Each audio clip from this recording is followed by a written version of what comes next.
Oi you, it's time for another episode of Dorothy and the Dealer. Let's tune into the conversation.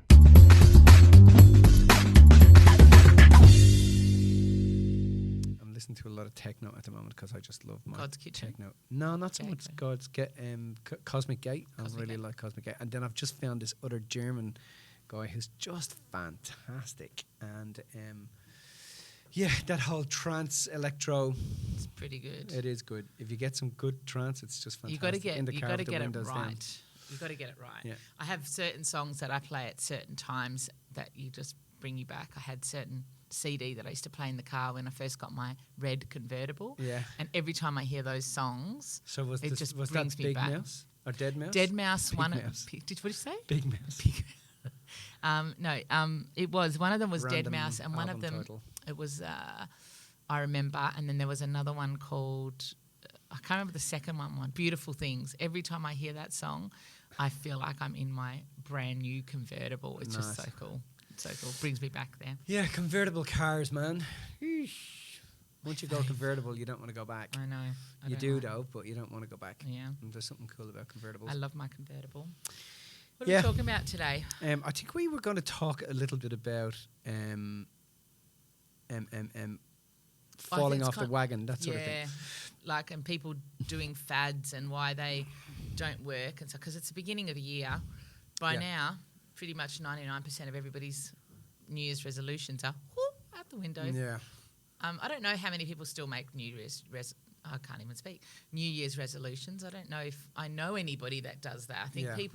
I think we're in a place where a lot of people are sort of more not advanced is probably not the right word, but understand that having a resolution at the beginning of the year and not, just one at the beginning of the year doesn't work. Like we hang around with a lot of, people who have got constant goals and Yeah. dreams that they're putting steps towards actually achieving, But I think some people still definitely get caught up in that whole, it's a new year, I have to start all over again and this year is going to be different and da-da-da-da. Yeah, but a lot of the time people are just setting themselves up to fail. Well, I think that's what happens. Yeah, because DeMartini has a great statement, don't follow fads, create them.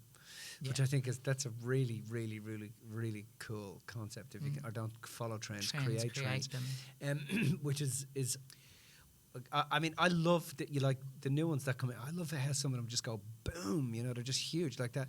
That 75 hard that has just gone bananas. Yeah. Everybody's I was doing actually it. wondering, not long ago, how long he's had that for. I've listened to quite a few of his podcasts because I did that last year. But I don't know how long he's had it for, but a lot of people are definitely doing it. But it's really restrictive, right? If you mess up one day, you have to start all over all again. from the beginning. Right, Yeah. that's the commitment to it.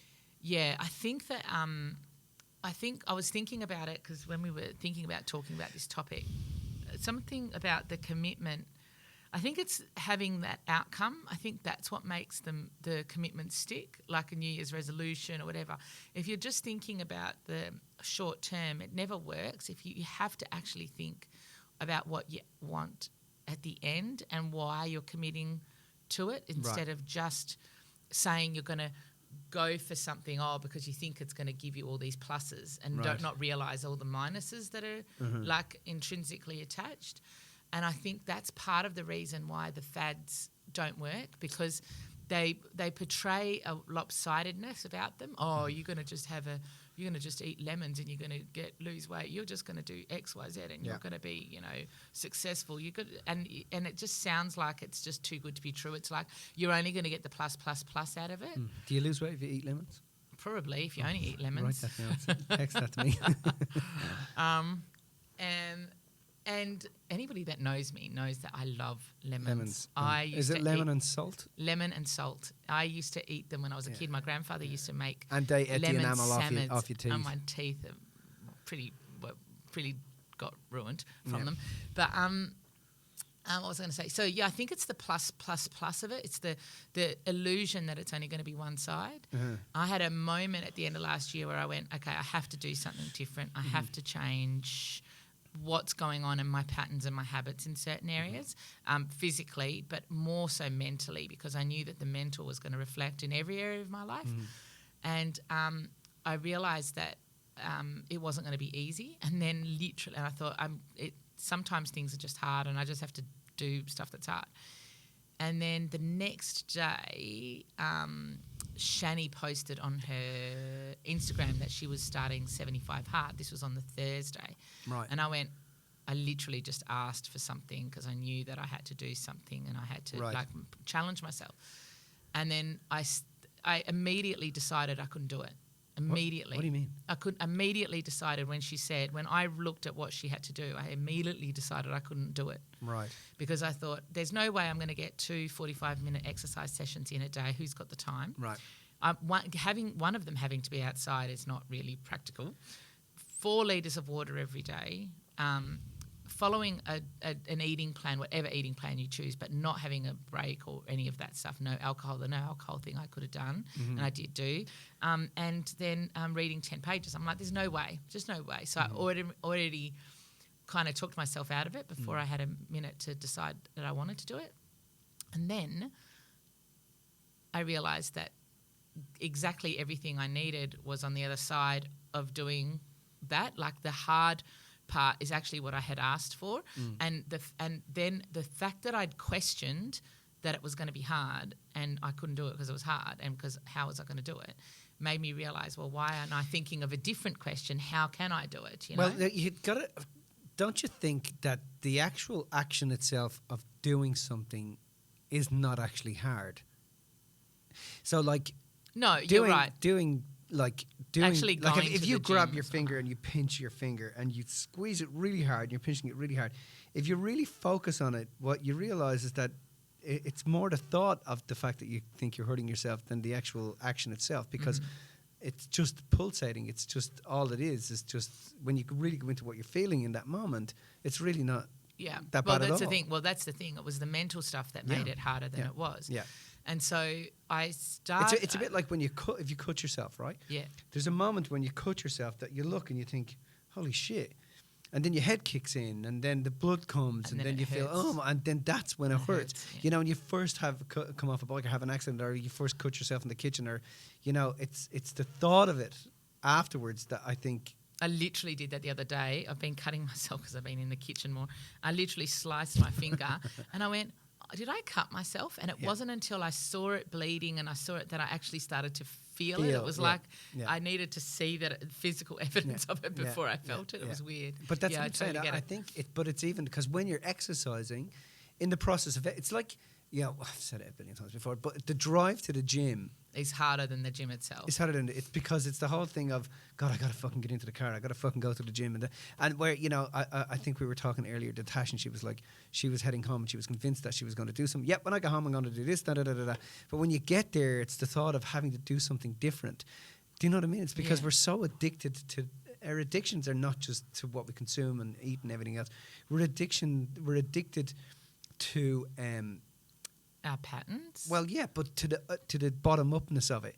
We don't have to do anything outside of the fucking normal, every day. You know, if I go, okay, tonight I'm not going to watch a movie on Netflix. I'm going to go and I'm going to study this or I'm going to read that or I'm going to go into the gym or I'm going to whatever. It's the whole fact that, I'm going to miss being comfortable.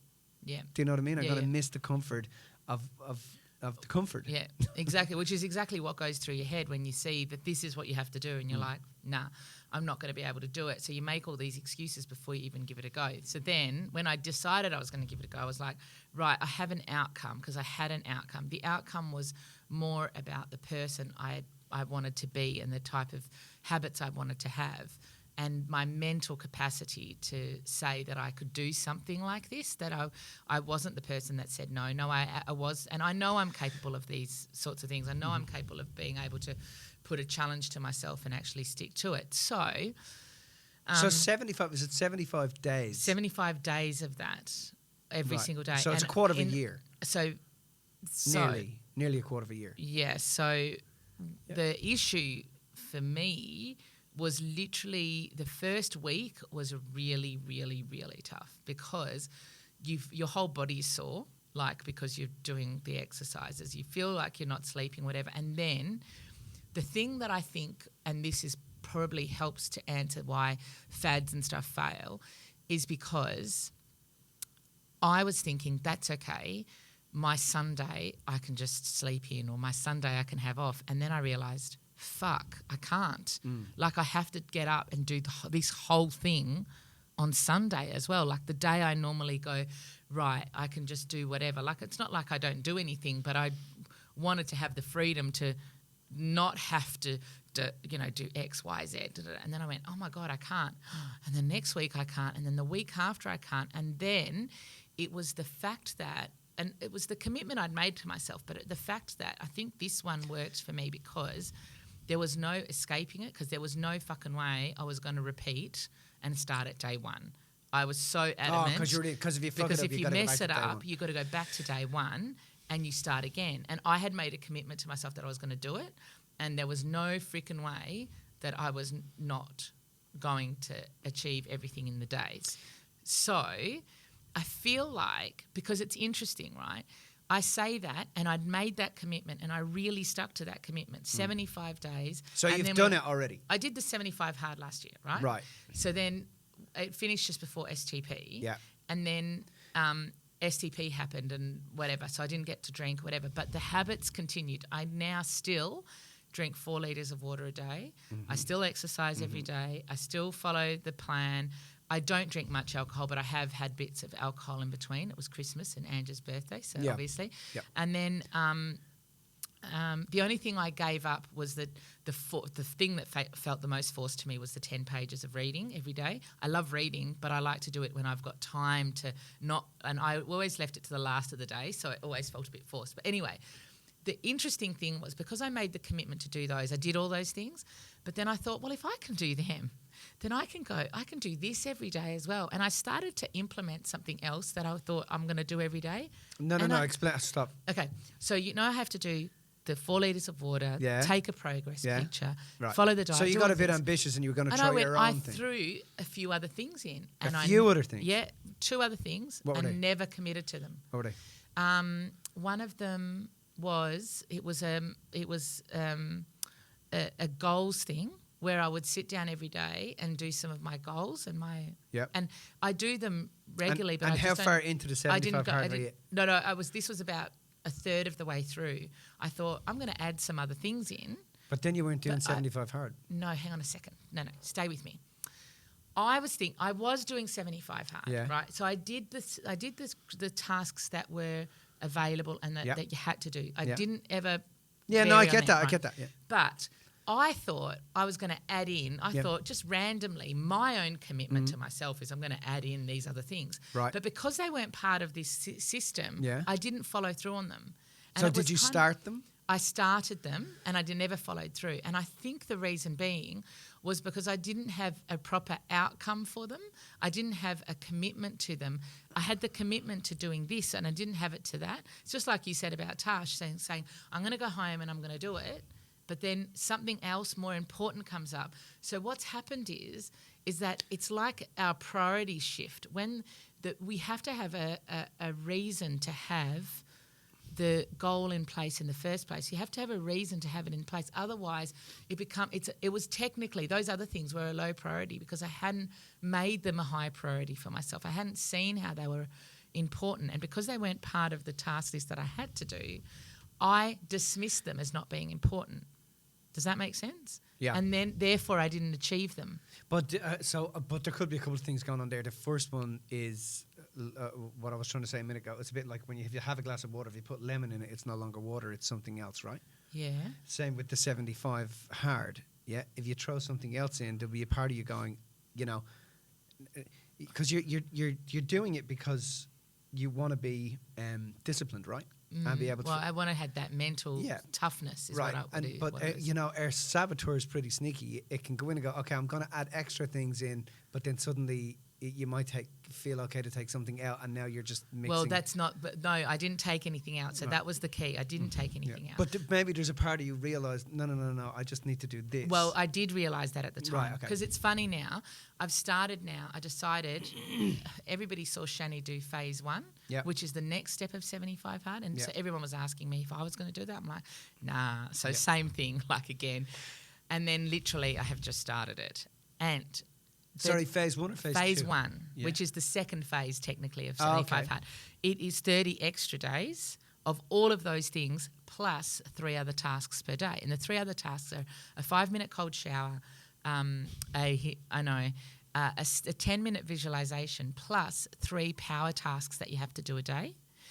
And now that they're in the fucking system, I'm doing them. Whereas before, I wasn't doing them. What's a power task? And you have to, a critical listing, like something that you have to do in the day. Right. And I thought that they might have to be the same, but they're not. You can change them up every day, but it's a top task that you have to do every single day.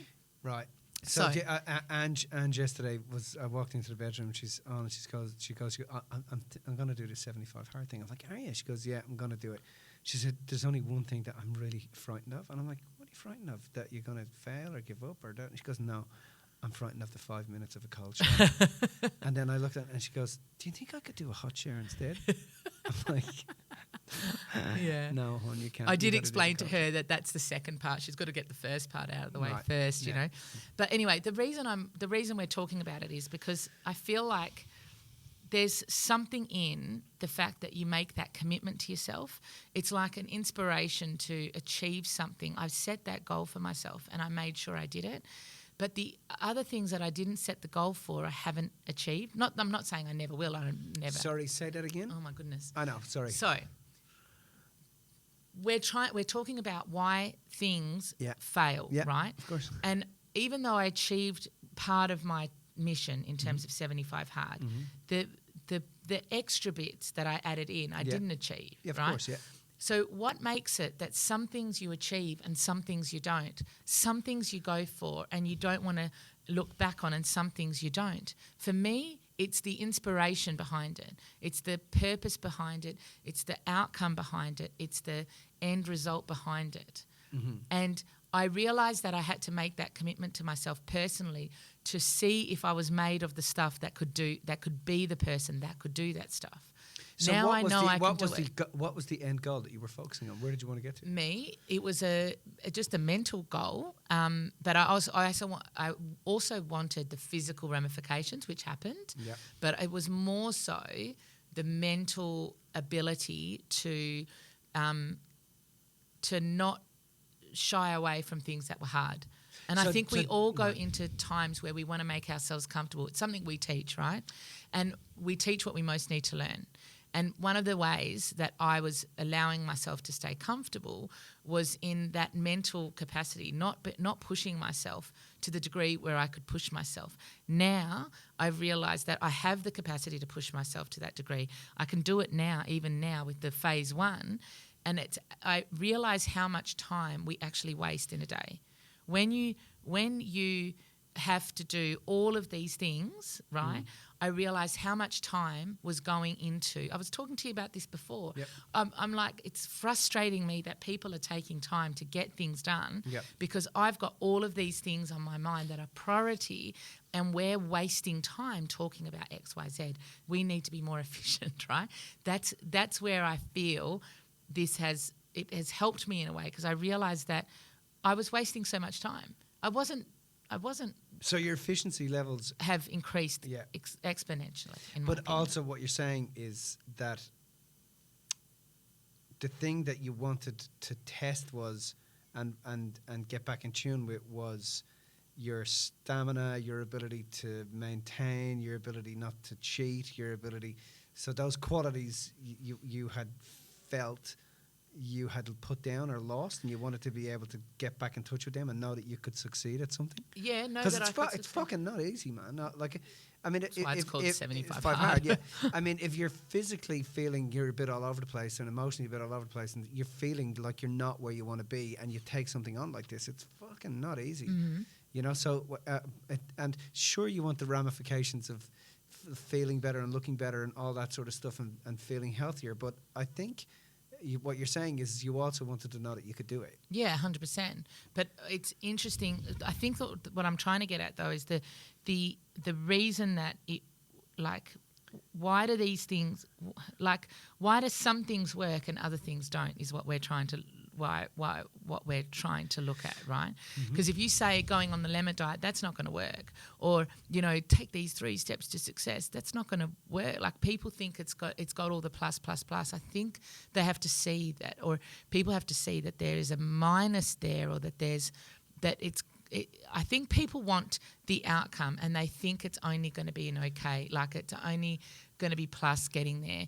When you recognise that it's both a plus and a minus, I feel like it's... well, you can't be sold on the dream, right? Yeah. You also have to understand there's a process and a mechanism of getting there, right? Yeah. But people get sold on the dream, not realising that this actually is difficult. It's great and it's fucking pain. It's beautiful and it's ugly. It's got all of those things. So I think one of the reasons that people give up is because, they're you're right. They have a plus expectation on it of getting something and achieving something without realising that it's got a minus. But overall, when we look at where we want to get to, I think, I think not having high expectations on yourself and taking it step by step and day by day is a very important role. Because when people go, this is where I want to get to, and they create this huge big gap between where they are and where they want to be, that then they feel as if they're not that person. So, and there's only there's a part of you will go, you're not that person. There's a conscious part of you goes, hey, I'm going to do 75 hard to everybody, and subconsciously your mind goes, no, you're fucking not. You're not that person. You're not there yet. Yeah. So I think that knowing that 75 hard or taking on any dream or any goal that you want to achieve, you have to do it day by day. But and day by day doesn't mean that you ignore the destination. It means that you understand what the destination is and get into perspective what's required backwards to start you tomorrow. Yes. Do you know what I mean? I think that was part of it, definitely having the step-by-step thing. But I realised as you were talking that I think what it is that when your goal is clear, in the sense that you know what your outcome's going to be, you will accept the pluses and the minuses that come with getting to that goal. And you understand that you have to do both sides. If you're not clear with the outward goal, you will make a commitment to yourself that, yes, you're going to go and train this afternoon, but because you want the outcome of the training without doing the work, you're not going to go and follow through. Does that make sense? Yeah. So I think it's like when you have the goal, like we say all the time, when you challenge yourself, right? Like a kid challenges themselves in a video game, they want the plus and the minus that comes from the video game. They want the challenge of it. Yeah. They don't want to just have it easy ride, because then it's not fun for them, right? And then the success doesn't mean anything. So I think that the answer is having that outcome and the strategy and the goal in place. Because I think if you don't have that goal in place and the outcome that you want to get to, the next level that you want to get to, then you will take on the fads because it will seem like it's all plus. And that's the way you think you're going to get to that outcome. So that's why people take on the fads and fail. But when you put perspective on things and you look at what it's going to take, and you're honest with yourself, and you're honest with yourself that you're not there, the amount of times that I've seen people fuck things up because they publicly are telling the world that they're going to, make this huge big change in life and and they're going to take on the world and they're going to change this about the world. I think that always comes crashing down. Do you know what I mean?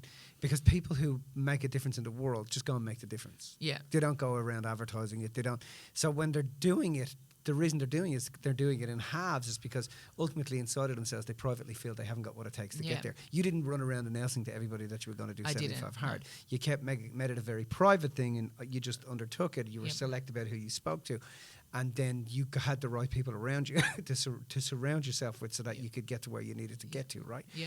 And I think that that's one of the ways in which people fuck it up. They run around advertising it to the world as if they're already there, and they're fucking not. And the other thing I realised when you were just talking there is that you have to be honest with yourself, because the outcome that you want is not going to be an overnight outcome. It didn't take overnight for you to get to where you're at. And the person you're going to be at that outcome is not who you are. It's not how you are. And you have to show up as that person every single day. And so for me, my challenge has always been food. I don't know why I've just got emotional, but my challenge has always been food, right? You had your addiction to drugs. Mine was the addiction to food, and I would eat my feelings down. And for me, I knew that there was a person I could be that wasn't just that. And I had to be honest with myself to let myself know that it took me 45 years to get here up and down. It's not going to happen overnight. I had to be okay with the fact it might be a challenge along the way to get to that point. Does that make sense? Yeah. That it was not going to happen. I knew it was possible, and I knew that that was a part of me, but I had to be okay, because every single thing I'd done before that was to get the quick thing, was to go, I need to lose weight quickly, I need to get healthy quickly, I need to whatever quickly, get fit quickly. So you go to the gym and you just like kill yourself, right? And then you wonder why next week you're still sitting on the couch because you tried to push too hard, right? I just did the simple implementable steps every step along the way to get me to a point. And I think that's part of the other reason why the fads don't work, because it takes time. You know, these things don't happen overnight. And I don't know why I'm getting emotional. These things don't happen overnight. But I think you know why I'm getting emotional? Because I feel like I'm proud of myself for having got that finally. It's taken me a long time to get to the point where I've gone, okay, it's taken you ages to get here. It's going to take time. It doesn't have to take forever. But it's going to take time. It's not going to happen overnight. And you and I had a really good conversation last week. Just let me say something about that, right? I think it's also important for people to understand that when you're an addict, you're always an addict. Of course, yep. You're always an addict. Yeah. So you can't have an expectation on yourself that when you get to an ideal weight, or when you get to an ideal body size, or when you get to, you know, sobriety, whatever that is, that it's going to be like that forever. You know, you will always fight your addiction. Always. Yep. And we all are addicts in our own way, and we all have different quality addictions. And I think that the day I kind of got control of my addictions was when I allowed myself enough time to learn what it was like to abstain from things. Yeah. To actually get to that point. And I'd earned the right then to go, okay, I'm going to take that pressure off myself that I have to be like this forever. Does that make sense? Because you are going to fuck up in life. You are going to get things wrong.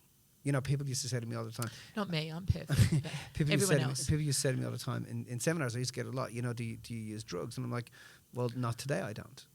Will I use drugs tomorrow? I don't know. Have I used drugs before in my life? I absolutely have. Will I do it tomorrow? Like I said, I don't know. Yeah. So, and I think and so for me, I had to learn that center point, because whether you're an addict or whether you're abstaining, you still have the same problem. They're both, you're still an addict. Yeah. But when you have control of it, you are the person in control of things, because you've earned it right, because you've learned what it's like to abstain, and you got to be okay with that just as much as you learned what it was like to be an addict, and you got to be okay with that. Yeah. You're going to have all parts of it. I think we had a conversation last week that really helped, because I was having a moment where I wasn't feeling grateful. I wasn't feeling okay. I was feeling like, you know, it's so funny because you get so far and then you sometimes you just don't get it. You don't feel grateful, or you don't feel like you've gotten anywhere or whatever. And the result of that conversation was, you just got to feel it, Mills. Like, you're not going to be grateful every day. You're not going to be happy every day. You're not going to be sad every day. You're not. And I realised, hang on a second, this is what we teach, that these moments, these feelings are temporary. And as soon as I realised that, again, like as soon as I got it again, I realised that I had just been subconsciously almost sabotaging myself in terms of the fact that I would, I don't know, sneak a bit of food in here or there or whatever. And it wasn't about the food. It's never about the food. It was about how I was feeling. It was like I had to eat my feelings down instead of feel my feelings. And we're human beings. If we don't feel our feelings, we have the aspirations of a dead person. Only dead people don't feel, right? So as soon as I got clear with that again, it's like these new little realizations every step of the way. I realized that my journey is going to be my journey. It's going to have its ups. It's going to have its downs. But it's my journey, and it's okay to experience the plus and the minus of it, and the moment of sadness, or the moment of frustration, or the moment of ungratitude, or the moment of joy, and the moment of, like, you know, excitement. All of those moments are just temporary. It's okay to feel them and then move on, because I feel like we get taught not to feel our feelings, and that's why we get into the point of being addicts in the first place. The only reason that you became an addict was because you didn't know how to access some of the feelings that you accessed through the drugs. Would you agree? In some ways? Yeah, for sure. Well, there's a couple of things there. I think it's important for people to understand, it's okay to feel your feelings as long as you're going to do something about what's causing the feelings. Yes, but... Because if you don't do anything about what's causing the feelings, then you're not taking responsibility. No, I get that. But what I'm trying to say, so you're right. There's other aspects of it, right? Because can't live in that space either. No, but the problem is that when people hear... You can feel your feelings. People feel like they can live there. You got to feel your feelings. I really, really challenge that, because I think, listen, it's because people can fucking end up in there for years. No, but I don't agree with that. I'll tell you why. Then just let me get it out, and then you can tell me why. Because people can end up in there for years. I've met them. Yeah. When they're just a fucking unhappy, sad fucking mess, and they're like, it's okay for me to feel this. It is, as long as you're doing something about it.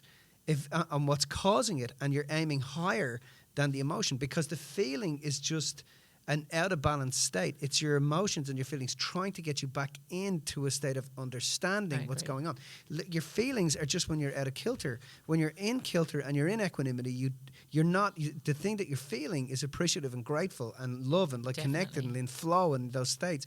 And I think that they're super important. Yes, I agree, but I think you've taken what I've said, and it's good because I think we need to clarify it. Feeling your feelings does not mean wallowing in the shite, right? But when you feel your feelings, I don't think you do. I think the people who wallow in their stuff, right, and end up having those things long term are people who are not feeling their feelings and they're trying to feel something else. Say it again? That they're people who are not feeling their feelings. They don't want to be sad and they're trying to be happy. And so life is saying, no, it's okay to have this moment, but this is only a moment. This is not all of who you are. And then the people who stay there are the people who are like, oh, poor me, I'm so sad, I wish I could be this, is because they're trying to be something else. They're trying to have a different experience and they're not acknowledging the experience that they have. Having said that, I do agree with you that the more you have to do something about it. You have to be this is why I am, for me anyway, I am doing something about it. But it was important to just connect with that feelings are just temporary, and they're not designed to be felt like I agree with you, right? I agree with you. Feelings are just temporary, but a lot of the time people don't know that. They're only temporary they're not temporary if you don't do anything. So give me an example of what you mean. If you don't stop and go, okay, I'm feeling this, and open a dialogue with yourself and go, okay, I get that. What is causing this? Because it's trying to tell you something. They're a feedback. They're trying to get you to become more conscious about what's going on. Now, people who are depressed and stay in those feelings of depression, ultimately stay there because they love it. Because they're getting so much out of it. It gives them an identity, listened to, heard, loved, makes them feel important. It gives them so much. So, but ultimately, there's a call for us all the time to stop and go, well, I can be more than this. Do you know what I mean? Agreed with that. I think it's dangerous sometimes to say, it's okay to be in your feelings. It is, as long as you're going to fucking do something about it, because you don't want to live there. The other thing I was going to say to you was, in that moment stuff, right? You know that moment stuff? What do you mean? When you're running, you're on a treadmill and you're running, and we were talking about this in the car, and you're carrying weight. It's fucking hard. It's fucking hard. It's not easy. But then if you ask yourself, okay, what is actually hard? Is it the exercise itself? Is it the fact that I feel like I'm not where I was? Is it my body pain? But if we get into the moment of our breath and what's happening when we're running, it's not hard. It's not hard, It actually isn't. But the hard is how you think about it before or after or even at the time. And even heading there, I got to get on this treadmill, and then I'm going to start to run, and I'm going to either live in the future or I'm going to live in the past. If you live in the moment, you don't have that experience. Does that make sense? Yeah. It's like when I'm riding up a hill with the lads, and some of them take off, because these guys take off. Yeah. You know, when you're in that moment and you're present to the moment. You fucking don't even feel it. You know, it's like you're just not in it. You get up there and you're thinking, geez, I just had a good time. Or everybody's going, God, that was a good time we just got. But there's times when I'm not in that moment, and I get out there and I get on the bike and I just have a bad day, you know, because I get up the hill and I'm like, I'm rooted here. My body's sore, my legs are killing me. And if I really look at it, I'm not actually on the bike. I'm either at work or I'm at home. Not present. I'm not in the moment. Does that make sense? So I think outside of the moment, it's pleasure and pain, but in the moment, it's important. It's fine. If people stop when they're doing this stuff and they're pushing themselves there, just get into the moment, and in that moment, you'll realize it's actually it's blissful. Yeah. You know, it's blissful. Yeah. It's energy. Yeah. It's blissful. Yeah, I agree with that. I don't know about this whole feeling thing. I get what you're saying, but I think we have to maybe. I think we're actually saying the same thing, but I think we're not. That's not unusual. The amount of times we've sat and argued and we've black pot. And we've like, it's no, a black pot. No, it's a fucking black pot. I'm telling you. You tell me it's not a black pot. It's a fucking. I know black pots, and that's a black pot. We've done that a lot. I don't know. I hope that was. I feel like that's my take on why fads don't work and why you have to. Like, I think just to finish up, I was just listening to one of his podcasts the other day. I think one of the reasons that I feel like this isn't a fad is because you have pushed through your 28 days, your 60 days or whatever, and then most people that actually do it keep up a big part of it. And it's not about, I'm going to get to the end and stop. I mean, it was the first week. I'm like, I can't fucking wait to stop this. By the time I was day 65, day 70, day 74, I didn't feel like, why am I pushing myself so hard? I've got only 2, and I've been working out twice. Imagine fucking it up. It's just like, no, I wouldn't be happy about that. But I mean, we'll wrap up in a minute. But even with Ange at the moment, so Ange has decided that she's going to abstain for a year from alcohol. And so it's crazy. And so I'm it's good. I love that. I'm like whoa. So I'm because I know we've been here before. You know, we've gone through this before, and so I'm trying not to press any buttons or get involved, you know, and you have to, because you're starting to eliminate, and then you go through that first burst of, I feel different, everything's changed, I'm this new person, and it's like, no, you're not, this is the honeymoon period. Time, you know, you may be feeling that better because you've stopped after 10 or 15 days. That's great, but that doesn't mean you've sorted out, because the alcohol itself is not the problem. Never is. That's just what you use. That's just what you're using. It's what's causing the problem. And I was trying to point to that the other day, you know. So I one of the guys said to me here, the way that they handle it is they'll say, hey, I'm writing this story in my mind about what you're doing. Can you help me to work this story out? So I thought, I'll fucking go home and try. That's a good one, you know. So I'm like, Ange, I'm writing this story in my head. I can tell that this it went all right. No, it went all right. But in my head about this, you're abstaining, and about the fact that you're abstaining, but you're not alcohol's the effect. We're not dealing with the cause. And so I know what the cause is. It's, we create stress in our life. And everybody's dragged into it. Oh, the kids are driving me mad. You're driving me mad. The house is driving me mad. I have nothing to do in my life. And so therefore, I'm going to go and fucking blow myself. That's a recent cause, though. It's not the ultimate cause. But anyway. No, of course not. But you have to start with the more recent cause before you go to the root of the cause. And I said, so, I'm writing the story. Can you help me with that? And she said to me, listen, when it comes up, definitely I'll come to you. And I'm like, no, it's up. This is what I'm trying to say. Because I can see the stresses, of what go on that cause it. Because you're addicted to the stresses as much as you are to the alcohol. Yeah. So I have to pick my time and wait. But she's doing really well. It's fucking not easy. No, man. Definitely. She's she's doing making really any changes. Making any shifts. But that's what makes it worthwhile. The fact that it's not easy actually makes it worthwhile. Because if it was easy, it's like something that's free. We don't value it. Yeah. We don't value it. If you found this information inspiring, make sure you subscribe and tune in to the next Dorothy and the Dealer podcast.